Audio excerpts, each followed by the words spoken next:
Hello, everybody. Welcome to another Motown's Wrestling Review. I'm actually coming to you on my lunch break right now because I didn't want to wait till tonight to do the review. Today, of course, we're doing Monday Night Raw from last night. And not only am I on lunch break, but actually, it's a sad day. Rest in peace. Just found out Club Rio is not open no more.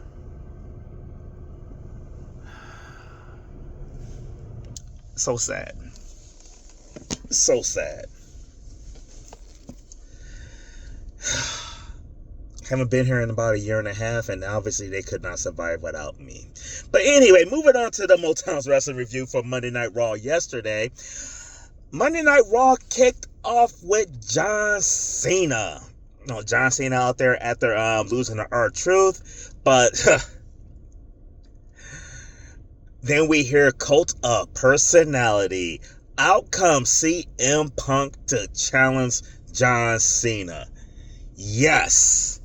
You have two guys that can work really well in the ring. You got two guys that work well on the mic. This was a phenomenal feud when they had the Summer of Punk. Man, I am so happy that CM Punk is getting this opportunity. He challenged John Cena. He also said, what's one of my favorite lines from the promo, he asked if John is comfortable because he have a lot to get off his chest, kind of references the pipe bomb that he laid on him years ago. CM Punk also says that he has to be the monster to stop the monster.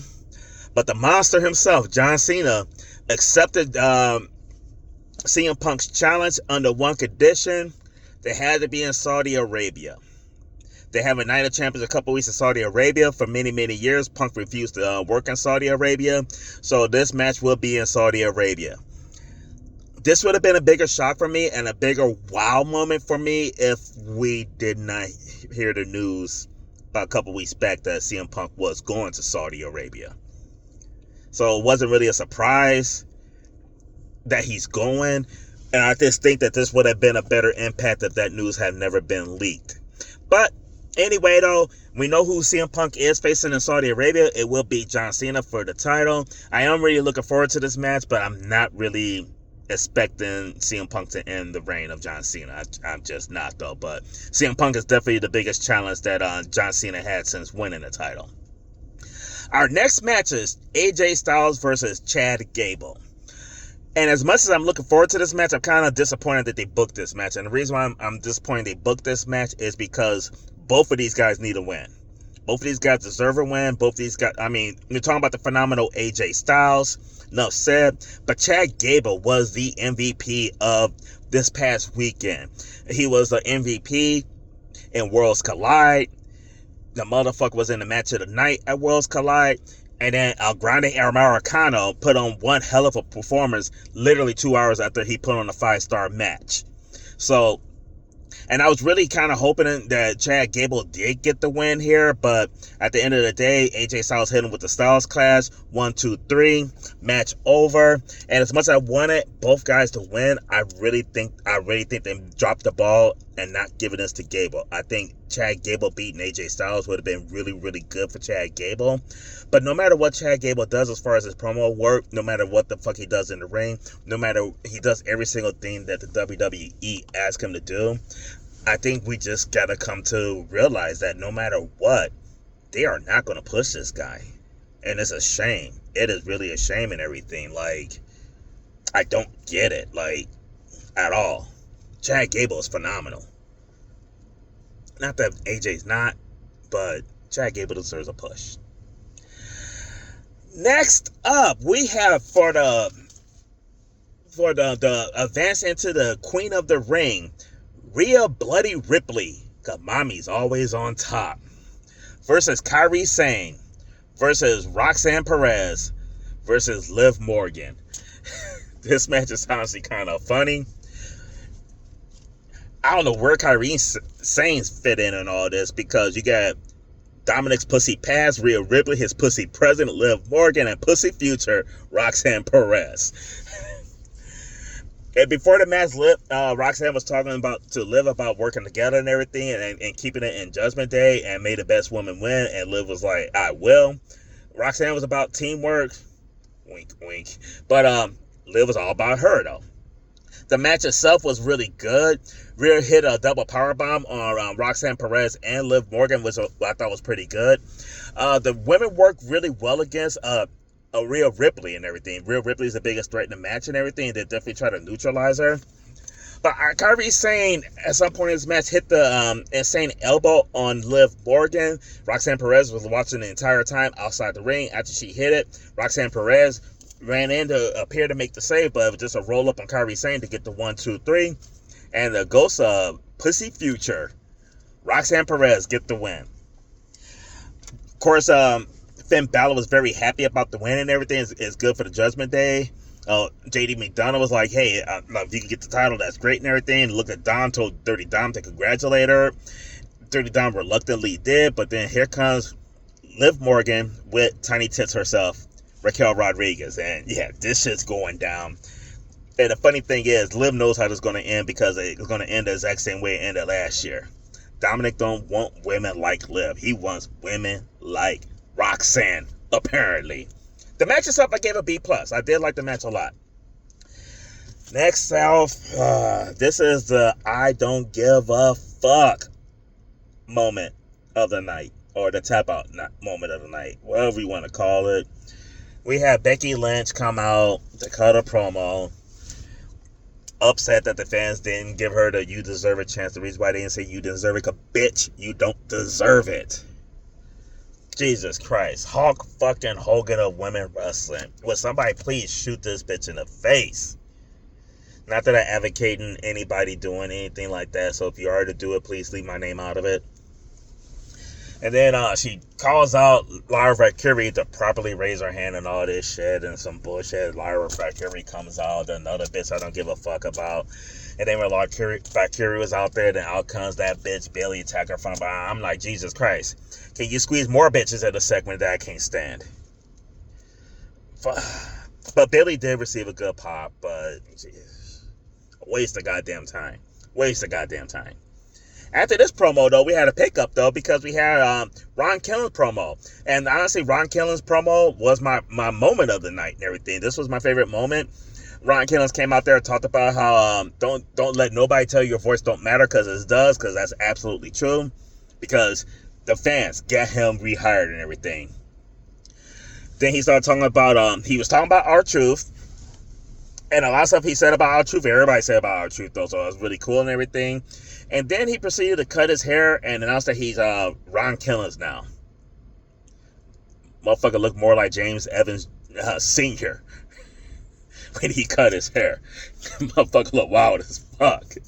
But I am definitely looking forward to what they do with Ron Killings. I think there's going to be some good programming and everything. So definitely looking for this version of R-Truth. Hopefully it can be Ron the Truth Killings, or however they want to do it, though. But looking forward to it. Next match is the Fatal 4-Way in the men's King of the Ring qualifier. Sami Zayn versus Penta versus Dirty Dominic Mysterio versus Braun Breaker. Everybody looked good in this match. And this was just one of those matches where I could see it going any way possible. Braun Breaker is a fucking beast. How cool would it have been? I was honestly picking Braun Breaker to win. Here's how I had to play it out. Braun Breaker wins this match. Braun Breaker goes on to win the King of the Ring. Braun Breaker challenges whoever the world champion is, whether it's Gunther or Jey Uso. And no matter what the outcome is, I had Seth Rollins cashing in, win a match in it. That's just how I thought it was going to play out. I saw this qualifying match, and I ran this motherfucker all the way through SummerSlam. But Sami Zayn hit the haluva kick on Dirty Dom himself. Dirty Dom is a phenomenal worker. He has grown so much. But Sami Zayn get the win. Which, when Sami Zayn won, I was like, okay, I could see them doing keeping the belt on Jey Uso, setting up programming with Sami Zayn and Uso as friends, with Sami Zayn turning heel. But yeah, my head just keep running through the King of the Ring into SummerSlam. The match itself, I gave it an A. I thought this was the match of the night. Penta looked really good in here. Braun Breaker is fucking crisp. I mean, all 4 guys showed up and showed out. I absolutely love this match. So that's why I gave it an A, match of the night. Then we get another. I mean, in all honesty, the only reason why this was not my tap out moment of the night, not my I don't give a fuck moment of the night, because that's how bad that bitch Becky is. But Nikki Bella makes her return. This fucking big boob having bitch. I mean, and normally I love bitches with big boobs. Titty time. But Nikki Bella is just a fucking waste of talent. I'm gonna scratch that. She's not a waste of talent, because you even had to have talent to be a waste of talent. The only talent this bitch have is sucking dick. I'm sorry, but that's the only talent that bitch has. And she sucked her way to the top.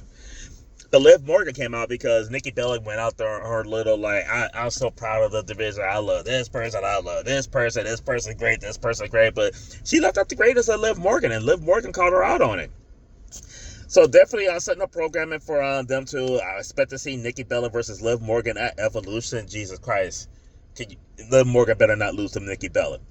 Better not lose. I don't care what you think about Liv Morgan as far as the in-ring talent, but she's like 100 times more talented than Nikki fucking Bella.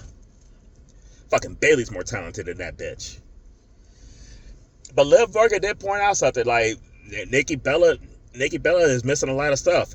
Liv Morgan had a respect of the fans. Liv Morgan had championship gold, and Liv Morgan have a man. 3 things that bitch Nikki Bella don't have. That bitch Bella, fuck that bitch. I hope after Evolution she fucking retires her forever and we never had to see her again. Jesus Christ. How can you have this many women on the show that I can't stand?